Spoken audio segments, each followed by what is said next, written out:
Čaute, tu je Kalarman. Ahoj, moje meno je Škorpindo, vítame vás u tretieho partu. Z kapitola s názvom Vyrážíme. Ak si spomínate, v minulej časti sme videli, ako temní zdemolovali celú stanicu a my sme mali ísť za Millerom povedať mu, čo sa stalo.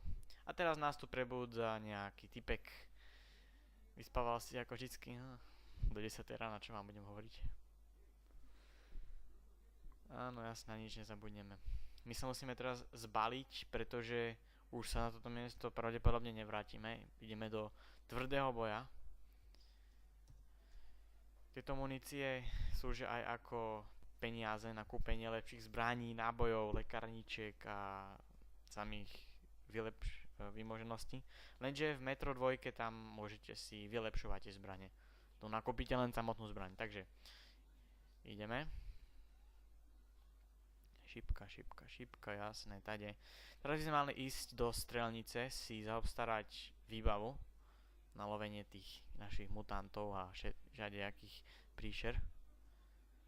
Áno, strelnica smerom doľava.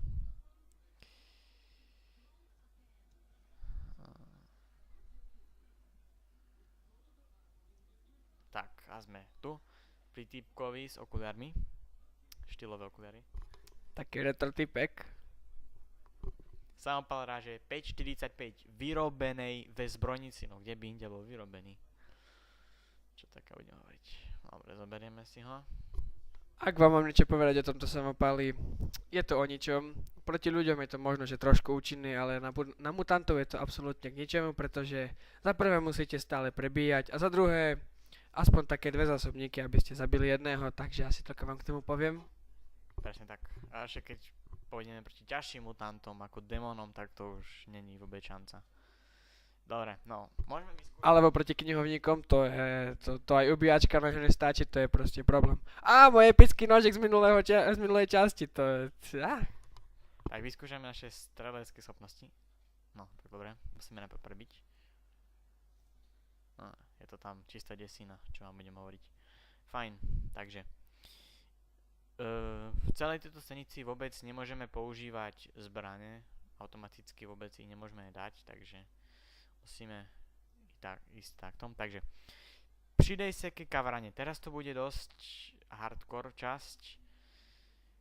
Neviem, že či to bude hneď v tejto nás hodí, ale pamätám si, že budeme bojovať proti mutantom, ktorí nás napadnú na takej drezíne, alebo neviem, čo to bolo. Tak. Máme tu typka, neviem už ako sa volá, je to typek a ideme sa s ním porozprávať. Áno, sme pripravení vyraziť. Pripraven. Zbrane sme ešte nekupovali žiadnu muníciu, pretože v podstate na muníciu budeme narážať na každom našom kroku a zbrane taktiež. Tu dostaneme aj prvú ubíjačku, prokondicu, určenú na týchto mutantov. Pokiaľ si dobre pamätám, teraz budú iba kecať a tak o 2 minútky, možno že o minútku budeme až strieľať, takže uvidíte. Presne tak, napadne nás taká anomália, čiže vízia, všetci tu prítomní odpadnú, no a potom sa preberú a napadnú nás tu na mutanti.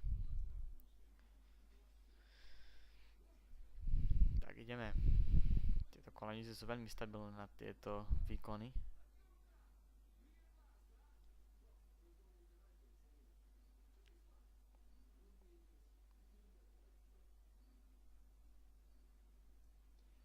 Takže mali sme si vybrať, či to bolo nebezpečné alebo nie. Tak uvidíme sa v ďalšom parte. Zdravím vás, Kalarman. A Scorpindo, čaute.